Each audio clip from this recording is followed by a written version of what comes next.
जय जगन्नाथ। सुकांती ओडिया किचन ने आपण मानकु बहुत बहुत स्वागत। आज मु आपण मानक पई आलूर रेसिपी नेकी आसीछि। जदि घरे किछि परिबा नाही ताहले आपण माने आलूर एई रेसिपीटी को गोटे थर निश्चित भाव में ट्राई करंतु। कढ़ई रे तेल नबा। मु एठी 2 चम्मच तेल नेछि। तेल गरम होला परे 2टी तेजपत्र पकाइबा। गोटे छोट चम्मच जीरा ऐड करिबा। गोटे कंचा लंका को फाळ करिके नेछि।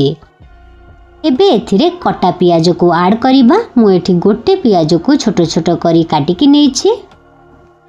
एहा को अल्प समय पई फ्राई करिबा। 3 रु 4 मिनिट फ्राई कला परे देखंतु पियाज ब्राउन कलर हे जाइछि। एथिरे एबे आमे अदा रसुण पेस्ट ऐड करिबा। मु एठी गोटे चम्मच अदा रसुण पेस्ट नेछि। एहा को भल भाबरे मिक्स करि दबा। एथिरे आमे टमाटो ऐड करिबा। एठी मु गोटे टमाटो नेछि। मने रखिबे बाटिला बेले टमाटो को जमा भी प्लेन करिबेनी, टिके खंड खंड रखिबे। स्वाद अनुसार लूण ऐड करिबा।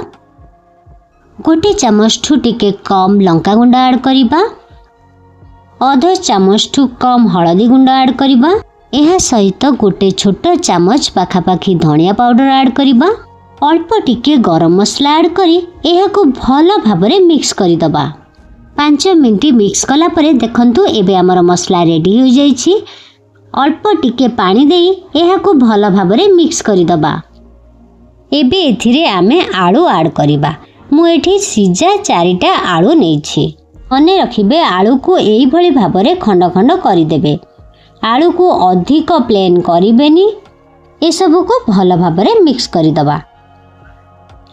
आधा ग्लास पानी ऐड करिबा। पानी फुटिला परे आमे एथिरे कस्तूरी मेथी को ऐड करि दबा। एबे हमर आलू तरकारी रेडी हो जाइछि। एई आलू तरकारी को आपण माने रुटी पूरी पिठा सहित खाई परिबे।